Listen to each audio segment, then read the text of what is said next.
با یاد و نام خدای مهربان. عزیز داداش سلام، حالت چطوره؟ به قدم 25 از آموزش‌های رشد قطعی کسب و کار رسیدیم. همون آموزش‌هایی که بارها گفتم می‌نویسم، امضا می‌کنم. کسانی که به ترتیب یاد بگیرن این آموزش‌ها رو و اجرا کنن، ضمانت می‌کنم در کسب و کارشون رشد خواهند کرد. امشب در بخش 4 از فصل 5 هستیم و همینطور که روی این اسلاید ملاحظه میکنید من تصویر براتون بزرگ کنم. آموزش‌های فرجامع 0 تا 1000 کسب و کار بخش 4 از فصل 5 رو امشب به تقدیمتون میکنم. در این 4 محل سایت، پیج اینستاگرام، کانال یوتیوب و کانال آپارات میتونید این آموزش‌ها رو ببینید و فصل 5 هم درباره یادگیری مهارت‌های لازم مختص شغل انتخاب شده است که 4 بخش و 4 ویدئو داره. 3 ویدئوی اون رو طبق چیزی که اینجا ملاحظه می‌کنید و براتون سبز کردم در ویدئوهای قبلی، در قدم‌های قبلی تقدیمتون کردم و امشب رسیدیم به بخش 4 از فصل 5 و میخوام درباره چند نکته مهم درباره یادگیری مهارت‌های لازم مخصوص شغل انتخاب شده برات توضیح بدم. فصل 3 این آموزش‌ها بهت گفتم دقیقاً چطوری بهترین شغل رو انتخاب کنی. در فصل 4 گفتم چطوری تو این شغل تاپ بیاری، با مشکلات پنجه در پنجه بشی اونها رو حل کنی. در فصل 5 برات گفتم که این مهارت‌های اون شغلی که انتخاب کردی رو اگر یاد نداری از کجا بری سریع یاد بگیری و الان رسیدیم به آخر فصل 5 که میخوام چند نکته مهم رو در این باره برات توضیح بدم. 2 نکته بسیار مهم رو هم که در هر ویدئو دارم تکرار میکنم، الان دیگه فقط ورق میزنم که یادآوری بشه. آموزش ها رو به ترتیب ببین وگرنه نتیجه نمیگیری. نکته اول و نکته دوم هم این آموزش ها رایگان نیست. هزینه اون رو در انتهای هر ویدئو اگر پرداخت نکنی من حلال ندارم. این رو برات توضیحاتش رو بارها بهت دادم. بریم سراغ چند نکته بسیار مهم در یادگیری مهارت‌های مخصوص شغل انتخاب شده. اول میخوام در رابطه با نکات کارآموزی برات صحبت کنم. اگر که رفتی و قرار شد از طریق کارآموزی اون شغل رو یاد بگیری یا اگر از طریق اینترنت مهارت‌های لازم مخصوص شغلت رو یاد گرفتی و بعد وارد کارآموزی شدی، به این چند نکته‌ای که اینجا میگم توجه ویژه داشته باش. اول اینکه اقدام متفکرانه داشته باش.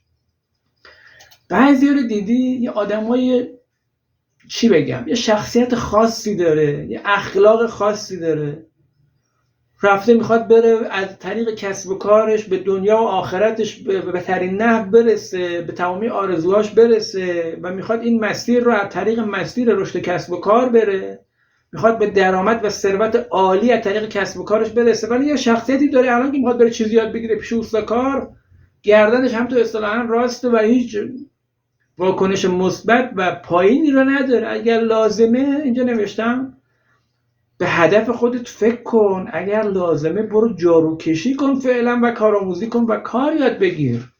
دست اوستاکار رو ببوس تا به تو مهارت‌های لازم رو یاد بده. اینی که نه من فلان کار رو انجام نمیدم، در شخصیتم نیست، فلان کار رو انجام نمیدم، در تحصیلاتم نیست، این به قیافه من نمیخوره، این به اخلاق من نمیخوره، این حرفا رو فعلا یه مدتی ببوس بذار کنار، بذار تبدیل به یه اوستاکار بشی، بذار مسیر رشد کسب و کار و یادگیری مهارت کسب و کار برات هموار بشه. هر موقع به اون جایگاه بالا رسیدی، اگر اون موقع لازم بود این قطب‌بازی‌ها رو در بیارم که خودمونی بهت بگم دیگه. پس در رابطه با یادگیری نکات مهم کسب و کاری که انتخاب کردی، متفکرانه فکر کن، درست با عقل فکر کن، از عقل استفاده کن. اگر لازم بود کارهای سطح پایین رو هم انجام بده تا فعلا کار یاد بگیری. نکته دوم، انسانیت و معرفت رو فراموش نکن. قدر اوستاکارت رو بدون. مثل در ویدیوهای قبلی هم گفتم، قوانینی در این عالم وجود داره که هم که مثال زدم، از بالای 10 طبقه خودتو بندازی پایین میمیری، بی معرفتی هم بکنی، عدم صداقت داشته باشی، نامردی کنی، همینطور برات کسانی پیدا میشن که باید عدم صداقت دارن، باید نامردی میکنن و بهتر حقت رو میذارن کف دستت. بنابراین اگر خوب کار کنی حق مثبت خوبی رو میذارن کف دستت و اگر نامردی کنی در رابطه با اوستاکار همینطور میان برات نامردی میکنن. این رو یادت باشه، از قوانینیه که خداوند در این عالم آفریده، مثل همون قانونی که از بالای 10 طبقه بپری پایین میمیری، این هم یه قانونیه بلا شک. مثل اون مردن این هم اینجا جواب میده و مثل اون قانون اینجا هم عمل میکنه. نکته بعدی، در کارآموزی صبر داشته باش. کار رو یاد گرفتی، برای کسب تجربه بمون و عجله نکن. درسته که قراره بری به همه آرزوهایی که میخوای برسی از طریق رشد کسب و کار، این راهش هست، ولی مهارت‌های لازم رو که یاد گرفتی شاید لازم باشه. از اون طرف من بهت میگفتم حواست باشه قراره تا آخر عمرت شاگرد بمونی. از این ور دارم بهت میگم یه مقدار صبر داشته باش، به تجربه لازم برس، بعد وارد شغل خودت بشو، وارد اون تخصص خودت بشو که به زمین نخوری و بدونی باید چطوری اون تخصص‌ها رو دقیقاً اجرا کنی. آموزش‌های رشد کسب و کار و افزایش فروش و افزایش درآمد رو هم که من بهت یاد میدم. پس تخصص‌های لازم رو در مورد اون شغل از اوستا کار که یاد گرفتی عجله نکن، برای کسب تجربه هم یه مقداری بمون، ولی همون قدر نه بیشتر، و بعد از اون میتونی کسب و کار خودت رو شروع کنی. نکته بعدی، در کارآموزی شجاعت داشته باش. استاد شدی، از کسب و کارت، از شرایط راه اندازی کسب و کار، از اینکه چی میشه چی نمیشه، میگیره نمیگیره، جواب میده، بدبخت بیچاره میشم، به نتیجه میرسم یا نمیرسم، نترس، شجاعت رو داشته باش. در آموزش‌های سپتامبر کسب و کار هم من به ترتیب دقیقاً پله به پله دارم بهت میگم که چطوری کسب و کار خودت رو اندازی کنی. این آموزش‌ها رو هم ببین، اجرا کن، هیچ جای نگرانی نیست. پس بنابراین بعد از اینکه کارآموزی تکمیل شد، نترس و آماده راه اندازی کسب و کار خودت باش. از کی در کسب و کارت مستقل بشی، در ادامه یا این آموزش‌های سپتامبر کسب و کار دقیقاً پله به پله بهت میگم. کی شرایط کسب و کار رو بررسی کنی، ببینی الان موقع راه اندازی کسب و کار برای خودت هست یا نه. اگر موقع راه اندازی کسب و کار بود، چه آیتمایی رو باید بررسی کنی، چطوری کسب و کارت رو راه اندازی کنی. پله به پله اینا رو بهت میگم و بنابراین نگران این موضوع هم نباش. الان میخوام در رابطه با موضوع بعدی و نکات یادگیری جامع برات توضیح بدم. اگر میری و در مورد شغل انتخاب شده میخوای مهارت‌های لازم اون شغل رو یاد بگیری، حواست باید باشه که این نکات رو باید به صورت جامع و کامل یاد بگیری. یه چیزایی بری یاد بگیری بیای نتونی کار انجام بدی، دیگه خیلی ممکنه فاجعه باشه. یادم هست خدمتتون عرض شود شاید چیزی حدود 25 سال پیش یه بنده خدایی بود کنار ما، یه تایپ و تکثیری بود، یه کار کوچیکی رو داده بودم تایپ کنه، پرینت بگیره فرض کن. بعد میخواست این کاد رو که اندازه بگیره، یاد نداشت تو نرم افزار ورد چطوری باید این سایز رو مشخص کنه، ببینه اون کاد چند سانته. از روی مانیتور میومد خطکش میذاشت و بعد پرینت میگیره، میبینید اینقدر در میومد. نمیدونست که تو نرم افزار باید چطوری سانت بزنه و میومد اون سایت رو سانت زدن رو روی مانیتور با خطکش انجام میداد. صفحه کوچیک و بزرگ بود، تصویر کوچیک و بزرگ در میومد. یک کار خنده‌دار این مدل حواست باید باشه که انجام ندی و یادگیری اون مهارتات باید جامع باشه تا بتونی بری و اون کسب و کار خودت رو به بهترین نحو شروع کنی. ارتباطات، در این نکات یادگیری جامع باید حواست باشه ارتباطات با تأمین کننده ها و تولید کننده ها رو باید یاد بگیری و برقرار کنی. باید بدونی و باید از اون اوستاکار بخوای در اون ابتدا که آقای اوستاکاری که من دارم میام پیش تو کارآموزی کنم، من دارم بیام اینجا سریع به من کار یاد بدی. اگر لازمه برات مجانی کار میکنم، تو ویدیوهای قبلی گفتم. اگر لازمه بهت پول میدم، اگر لازمه هر توافقی باش کار میکنی تا نکات فنی و اون فوتفند کار رو بهت بگه که یکی از اون نکاتی که باید آموزش ببینی اگر اون رو یاد نگرفتی جامع، یعنی یاد نگرفتی، اینه که باید ارتباط با تأمین کننده ها و تولید کننده ها یاد بگیری.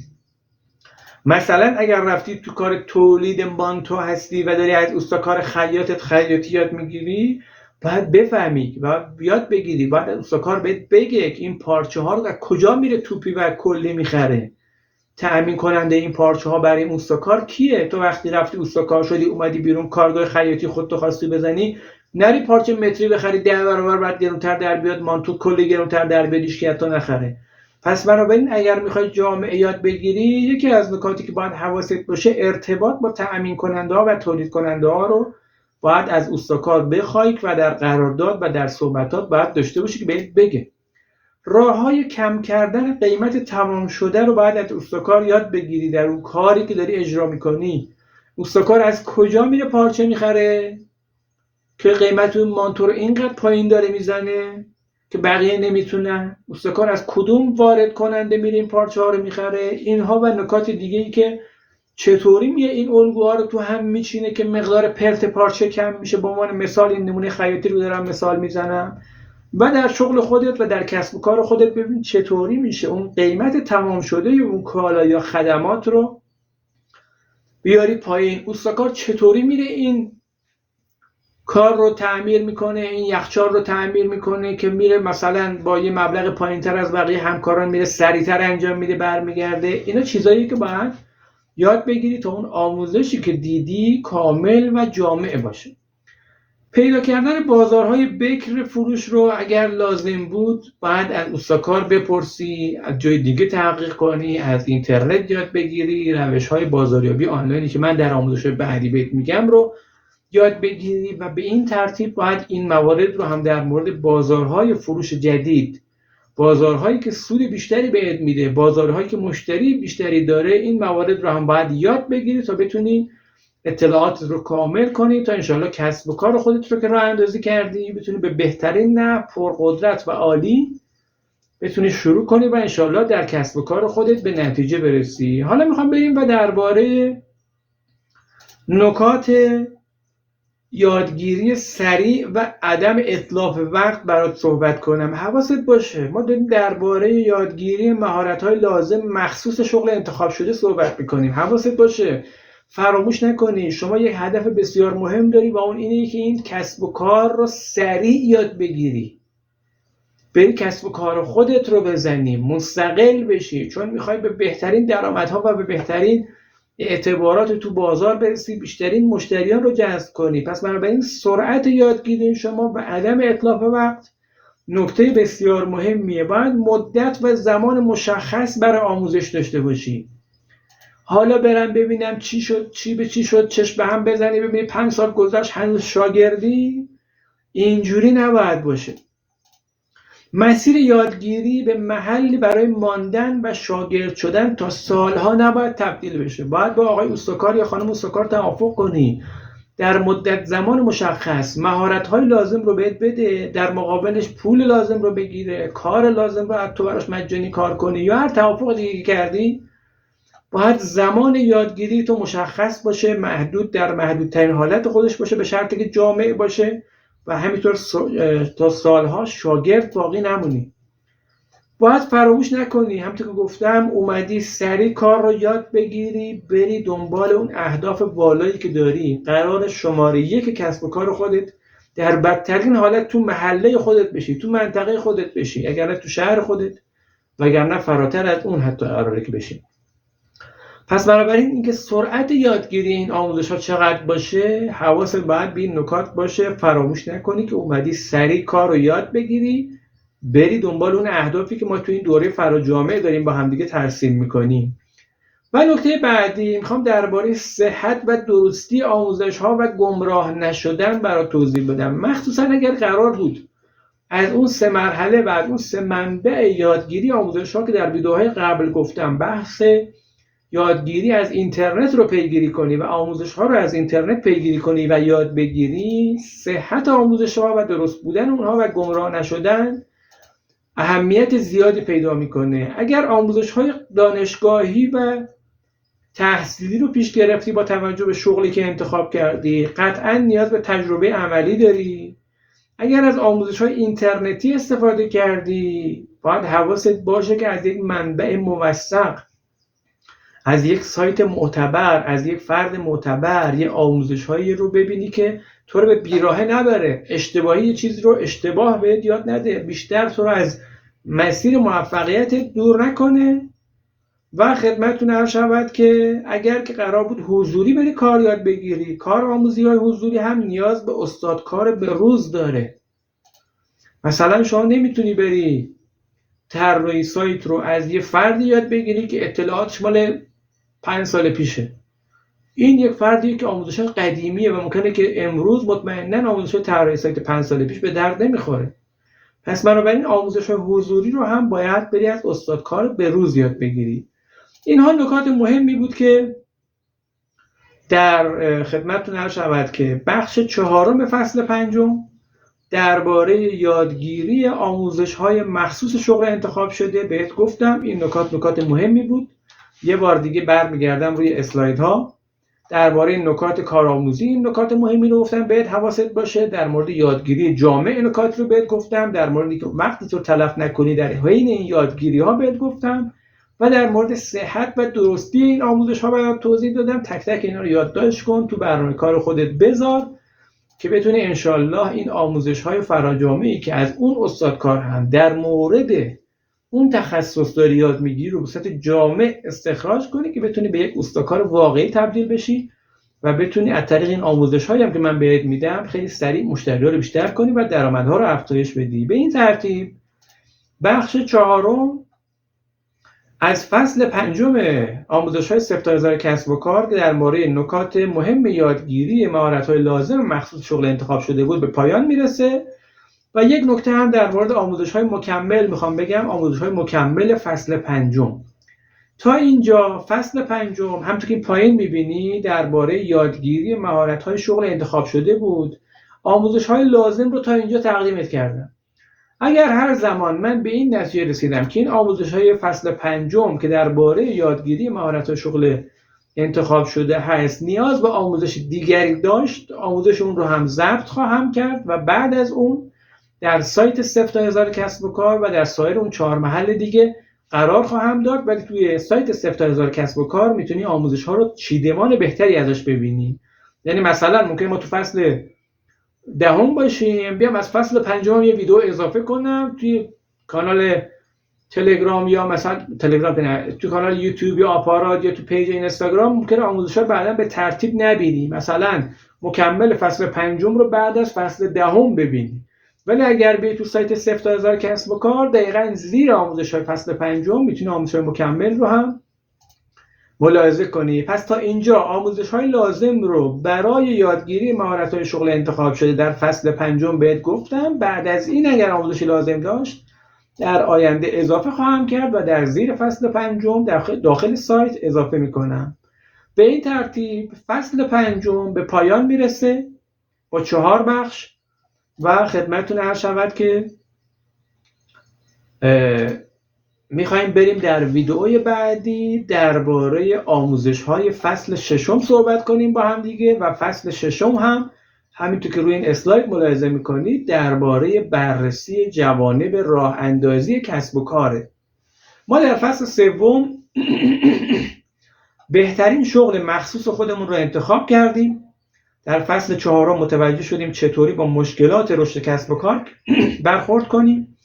در فصل 5 یاد گرفتیم چطوری بریم سریع اون شغل مهارت‌های لازم رو یاد بگیریم، تبدیل به استادکار بشیم و در فصل 6 میخوایم بریم بررسی کنیم ببینیم زمان راه اندازی کسب و کار و مستقل شدن کیه و ما کی میتونیم بریم کسب و کار خودمون رو مستقلاً راه اندازی کنیم. در ویدیوهای بعدی هم با من همراه باش و هر زمان که این آموزش‌ها خدمتتون عرض شود که به دلت نشست به دیگران هم معرفیشون کن و رشد در کسب و کار رو هم به اونها هدیه کن. حلال کردن این ویدیو هم در انتهای همین ویدیو یعنی همین الان تا چند دقیقه دیگه فراموشت نشه و انجام بده و علاوه بر این آموزش‌ها برای رشد کسب و کارت از خدمات رشد کسب و کار مجموعه من هم میتونی استفاده کنی که در ادامه یک کلیپ 1 دقیقه‌ای میذارم تا با اونها هم آشنا بشی. خیلی ارادت داریم تا ویدیوهای بعدی.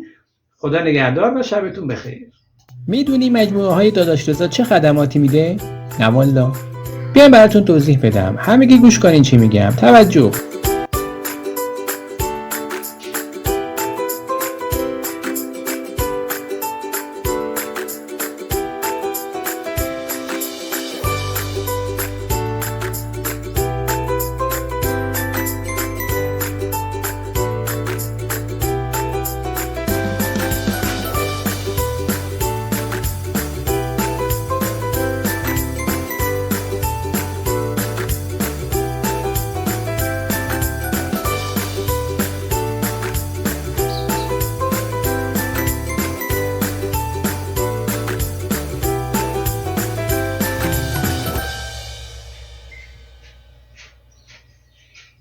داداش رضا، من میخوام از خدمات رشد کسب و کارت استفاده کنم.